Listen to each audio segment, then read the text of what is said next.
Olá, sejam todos muito bem-vindos à nossa disciplina de Fundamentos de Tecnologia da Informação.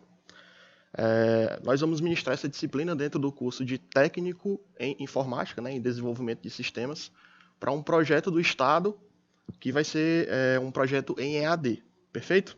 Meu nome é Joselito, essa é a nossa aula 1 e nós vamos começar falando sobre os elementos de um sistema computacional, certo?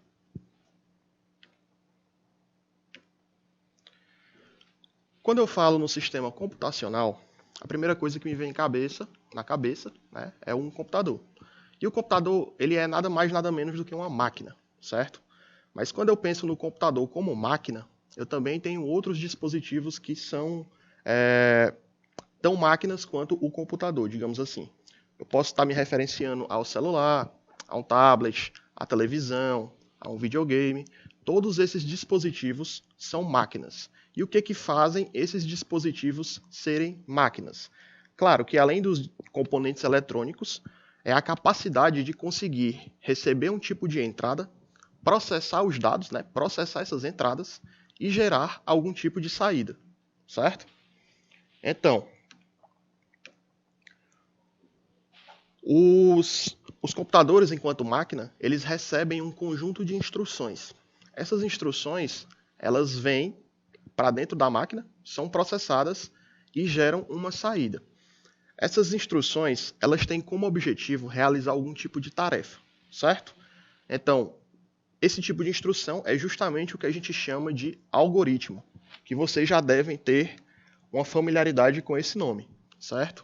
No entanto, o algoritmo que talvez vocês conheçam é o algoritmo do Instagram ou do TikTok, que é justamente aquele algoritmo que vai capturar o máximo de conteúdos que você tem costume de assistir e transformar esses conteúdos em algo habitual. Então você vai estar sempre assistindo as mesmas coisas, porque ele captura as suas áreas de interesse. E com isso ele vai também evitar que você assista coisas que não são interessantes para a sua situação, no caso, certo? Caso vocês tenham ficado com alguma dúvida do que é algoritmo, esse algoritmo que eu falei é o algoritmo do Instagram ou do TikTok. Mas, se a gente trouxer para a computação, o algoritmo pode ser considerado uma receita de bolo. Algo que eu vou seguir, um passo a passo que eu vou seguir para executar uma tarefa. Por exemplo, eu quero fritar um ovo, certo? É uma tarefa relativamente simples. Se eu quero fritar um ovo, de que eu preciso? Eu preciso de uma frigideira, eu preciso de um ovo, eu preciso de um fogão, eu preciso que o meu fogão tenha gás e eu preciso de alguns outros ingredientes para também fritar o ovo e ele ser feito da melhor maneira possível, certo? Então, quando eu vou fritar o ovo, o que eu faço? Primeiro, eu boto a frigideira em cima do fogão. Acendo o fogão, considerando que eu tenho gás, certo? Escolho um ovo, coloco um pouco de margarina ou azeite ou manteiga na frigideira, esquento, quebro o ovo, coloco o ovo dentro da frigideira. Passado um tempo, ele vai estar no ponto, coloco sal e qualquer outro tempero que eu queira colocar. E depois eu posso comer o ovo. Se eu não seguir esse passo a passo da maneira correta, o ovo provavelmente não vai ter o resultado esperado. Se eu não tiver um ovo, eu não consigo fazer o ovo. Se eu não tiver uma frigideira, muito embora moremos em um local quente, eu não vou conseguir fazer o ovo.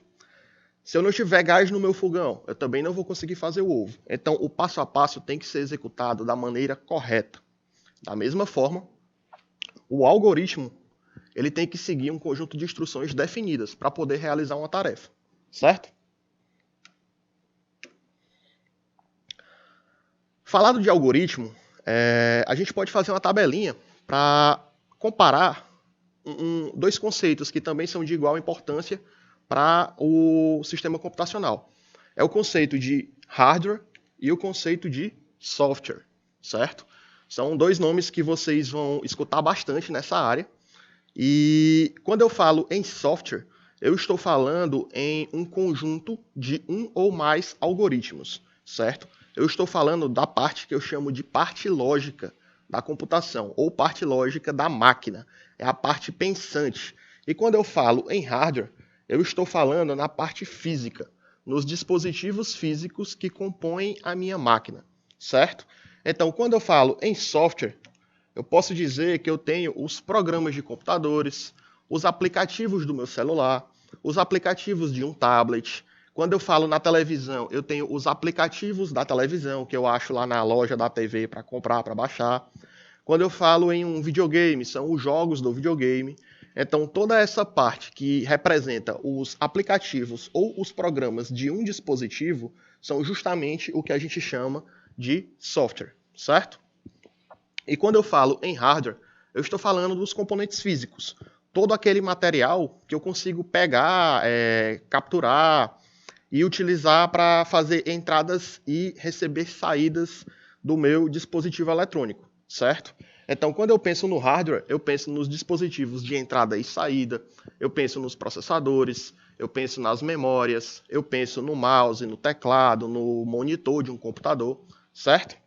Mas, professor, eu ainda fiquei com dúvida sobre o que é hardware e o que é software. Pois bem, agora a gente vai tirar essa dúvida. Se eu tenho um software, eu digo que ele é algo que eu posso xingar. E se eu tenho um hardware, eu digo que é algo que eu posso chutar. Se eventualmente o meu Instagram travou, o que eu faço? Eu vou xingar ou eu vou chutar o Instagram? Eu vou xingar. Então o Instagram é um exemplo de software. Se o meu mouse e o meu teclado deu problema, eu vou xingar ou eu vou chutar? Claro que eu posso xingar também, né? Se eu não quiser ter um prejuízo financeiro. Mas eu posso chutar. Então, se eu posso chutar, é uma parte física. Perfeito? Então, revisando, software é a parte lógica, é o que eu posso xingar. Hardware é a parte física, é o que eu posso chutar. Perfeito? E aí, quando eu tenho o conjunto hardware e software, eu tenho o que eu chamo de sistema computacional, certo? Então, o sistema computacional nada mais é do que a união das peças físicas com a parte lógica, a união do hardware com o software. Perfeito? Mas, e professor, por que aprender sobre computação? Qual a importância da gente entender?